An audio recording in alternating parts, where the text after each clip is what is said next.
அனைவருக்கும் வணக்கம். Welcome to our sweet Kanna channel. இன்றைக்கி நம்ம பார்க்கக்கூடிய ஒரு டாபிக் அப்படின்னு பார்த்தீங்கன்னா belief, confident and over confident, இந்த மூணையும் சேர்த்து சொல்லலாம். ஃபஸ்ட்டு பிலீஃப் அப்படிங்கிறத பார்த்துடலாம். பிலீஃப் அப்படின்னா நம்பிக்கைன்னு சொல்லலாம். கான்ஃபிடென்ட் கூட ஓரளவுக்கு அந்த நம்பிக்கை தான் வரும். அதனால தான் அந்த டாபிக் ரெண்டு நான் உங்களுக்கு மிக்ஸ் பண்ணி சொல்கிறேன். இந்த பிலீஃப் அப்படிங்கிறது 100% நம்புறது தான் பிலீஃப்னு சொல்லுவோம். இந்த பிலீஃபில் ரெண்டு விதமாக பிலீஃப் நான் சொல்லுவேன். ஒன்று வந்து பிளைண்ட் பிலீஃப், இன்னொன்று லாஜிக்கல் பிலீஃப்னு சொல்லுவேன். இப்போ இந்த பிளைண்ட் பிலீஃப் யாருலெல்லாம் நம்ம பண்ண முடியும், லாஜிக்கல் பிலீஃப் யார்ட்டெல்லாம் பண்ணணும் அப்படின்னு நம்ம பார்த்தோம் அப்படின்னா, ஃபஸ்ட்டு வந்து பிளைண்ட் பிலீஃப் அப்படின்னு நம்ம எடுத்துக்கலாம். இந்த பிளைண்டாக யாரெல்லாம் பிலீஃப் அப்படின்னு பார்த்தீங்கன்னா, ஹஸ்பண்ட் அண்ட் ஒய்ஃப் ரிலேஷன்ஷிப்புக்குள்ளே 100% பிளைண்டான ஒரு பிலீஃப் வேணும். அங்கே போய் நீங்கள் லாஜிக்கலை கொண்டு வர முடியும். ஒரு சப்பார்டினேட்ஸ் வந்து பாஸை பிளைண்டாக பிலீவ் பண்ணணும். ஒரு சப்பார்டினேட்ஸ் வந்து பாஸை பிளைண்டாக பிலீவ் பண்ணணும். கல்யாணத்துக்கு முன்னாடி வந்து பசங்க வந்து அப்பா அம்மாவை பிளைண்டாக பிலீவ் பண்ணணும். இவங்க எல்லாமே வந்து பார்த்திங்கன்னா ஏதோ ஒரு விஷயம் பண்ணுவாங்க, அதில் மேபி கொஞ்சம் கஷ்டங்கள் இருக்கும், ஆனால் அவங்க நல்லதுக்காக இருக்கும். அது இப்போ அப்பா வந்து பையனை ஒரு விஷயம் இப்படி பண்ணுடா அப்படின்னு சொல்கிறாருன்னா, அது அந்த பையனோட ஃப்யூச்சர் நல்லதுக்காக தான் இருக்கும். அப்போ நீங்கள் வந்து அப்பா இப்படி சொல்கிறாரு, அது எப்படி சரியாக வரணும், பையன் அங்கே வந்து லாஜிக்கல் பண்ண முடியாது. அப்பா சொன்னாரா செய்துருவோம் அப்படின்னு சொல்லி பிளைண்டாக பிலீவ் பண்ணிடும். ஒரு பாஸ் வந்து சபார்டினேட்டை பண்ணும்போது பாஸுக்கு தான் தெரியும் இந்த சபார்டினேட்டை என்ன ஸ்கில் இருக்குது, என்ன டேலண்ட் இருக்குது, இந்த டேலண்ட்டை நம்ம எப்படி வெளியே கொண்டு வந்தால் இவனோட க்ரோத் இருக்கும், இது மூலமாக இந்த கம்பெனி க்ரோ ஆகும் அப்படிங்கிறத அவர் யோசித்தார் அப்படின்னா, அவர் சில விஷயங்கள் சொல்லதை நம்ம பிளைண்டாக பிலீவ் பண்ணலாம். ஒரு கோச் வந்து பிளேயர்ஸுக்கிட்ட சொல்கிறத பிளேயர்ஸ் 100% பிளைண்டாக பிலீவ் பண்ணி தான் ஆகணும். ஒரு ஹஸ்பண்ட் அண்ட் ஒய்ஃபுள்ள 100% உங்களுக்கு வந்து ஒரு பிளைண்ட் பிலீஃப்னஸ் வேணும்.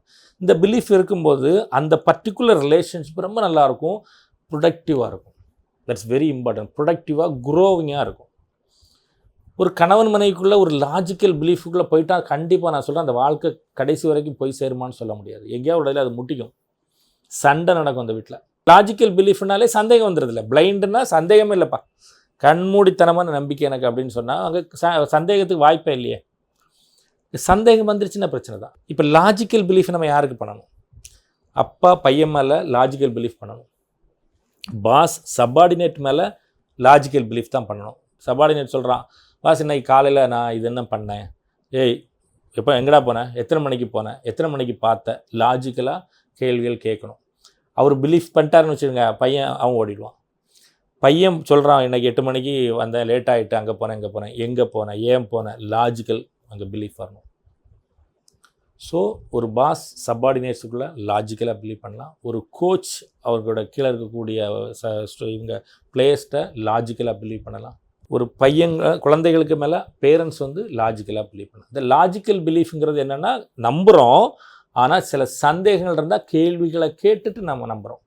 பிளைண்ட் பிலீஃப்னா சந்தேகமே இல்லை, நான் 100% நம்புகிறேன் அப்படிங்கிறது தான் பிளைண்ட் பிலீஃப். இது கூட கனெக்டடாக பார்த்திங்க அப்படின்னா கான்ஃபிடென்ட் அண்ட் ஓவர் கான்ஃபிடென்ட் எடுத்துக்கலாம். ஸோ கான்ஃபிடென்ட் அப்படிங்கிறது ஒரு நம்பிக்கை, அது செல்ஃப் கான்ஃபிடென்ட் எடுத்தோன்னா தன்னம்பிக்கைன்னு நம்ம சொல்லுவோம். ஓவர் கான்ஃபிடென்ட்டுங்கிறது பார்த்திங்கன்னா கொஞ்சம் அதீத நம்பிக்கைன்னு சொல்லிடுவோம்னு நினைக்கிறேன். அதீத நம்பிக்கை.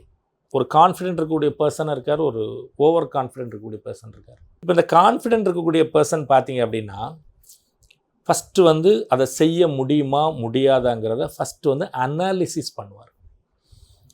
இந்த டைம் ஃப்ரேமுக்குள்ளே இந்த பர்டிகுலர் இதை பண்ணிட முடியுமா அப்படின்ட்டு. இந்த ஓவர் கான்ஃபிடென்ட் இருக்கக்கூடிய பர்சன் வந்து பார்த்திங்கன்னா பண்ணிடுவோம் நம்ம அப்படின்னு எடுத்த உடனே ஆன்சர் பண்ணுவார், வித்தவுட் எனி அனாலிட்டிக்கல். இந்த கான்ஃபிடென்ட் இருக்கக்கூடிய பர்சனுக்கு once he accepted the task ஒரு பயம் இருக்கும். நம்ம எப்படி செய்ய போகிறோம், எப்படியாவது செய்யணும் அப்படிங்கிற ஒரு பயம் இருக்கும். இந்த ஓவர் கான்ஃபிடென்ட் இருக்கக்கூடிய பர்சனுக்கு வந்து பயமே இருக்காது, பண்ணிடலாம், பார்த்துக்கலாம் அப்படிப்பார். இந்த கான்ஃபிடென்ட் இருக்கக்கூடிய பர்சன் வந்து ஒவ்வொன்றுமே அனாலிசிஸ் பண்ணி ட்ராவல் பண்ணுவார். இந்த ஓவர் கான்ஃபிடென்ட் இருக்கவங்க அனாலிசிஸே பண்ண மாட்டாங்க. இந்த ஓவர் கான்ஃபிடென்ட் என்ன பண்ணும் அப்படின்னு பார்த்தீங்கன்னா, it will give the mental laziness. இந்த ஓவர் கான்ஃபிடென்ட் பர்சன்ஸுக்கு வந்து லேசினஸ் இருக்கும். லேசினஸ்னால் சோம்பேறித்தனம், அது ஒர்க்கில் இருக்காது, மென்டல் இருக்கும். மென்டல் லேசினஸ் இந்த ஓவர் கான்ஃபிடென்ட் இருக்கக்கூடிய பீப்புளுக்கு இருக்கும். இந்த கான்ஃபிடென்ட் இருக்கிறவங்களுக்கு லேசினஸ் இருக்காது, ஒரு எனர்ஜெட்டிக்காக இருப்பாங்க. ஒரு செயலை செய்யணும் அப்படின்னு சொல்லும்போது முடிச்சிடலாம், பார்த்துடலாம், செய்திடலாம் அப்படின்னு ஒருத்தர் சொல்கிறாருன்னா he is a over confident person. 100% அவர் அந்த வேலையை செய்து முடிச்சுக்கிட மாட்டார்.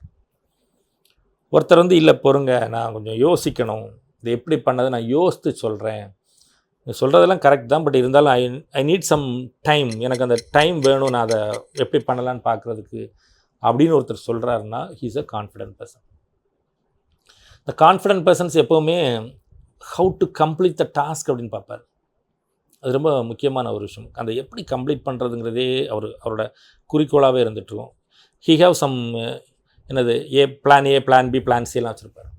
இந்த ஓவர் கான்ஃபிடென்ட் பர்சன் வந்து நான் முடிச்சிடுறேன் அப்படிம்பாரு, ரொம்ப தைரியமாக சொல்லுவார், ரொம்ப இதாக சொல்லுவார். பட் ஒரு ஸ்டேஜுக்கு மேலே he will search the reasons, காரணங்களை தேடுவார். இது முடிக்காமல் இருந்ததுக்கு என்னென்ன காரணங்களை தேடுவார்.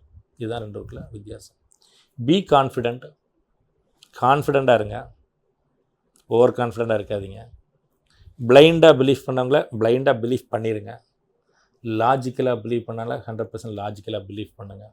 ஃப்ரெண்ட்ஸ் சொல்ல மறந்துட்டேன், இருந்தாலும் ஃப்ரெண்ட்ஸ் பிளைண்டாக பிலீவ் பண்ணுங்கள். பிளைண்டாக பிலீவ் மட்டும்தான் ஃப்ரெண்ட்ஸ். நீங்கள் லாஜிக்கலாக பிலீவ் பண்ணால் அவன் ஃப்ரெண்டே கிடையாது, நான் ஒரு எக்ஸு. இந்த வீடியோ உங்களுக்கு பிடிச்சிருக்குன்னு நினைக்கிறேன். இந்த வீடியோ எல்லாருக்கும் ஃபார்வர்ட் பண்ணுங்கள். சேனலை சப்ஸ்கிரைப் பண்ணுங்கள். இந்த பிரபஞ்சம் உங்களுக்கு எல்லா செல்வங்களையும் வழங்கட்டும் சொல்லி வேண்டி விரும்பி என்றும் அன்புடன் கண்ணன் ராஜகோபால். நன்றி, வணக்கம். Thank you so much.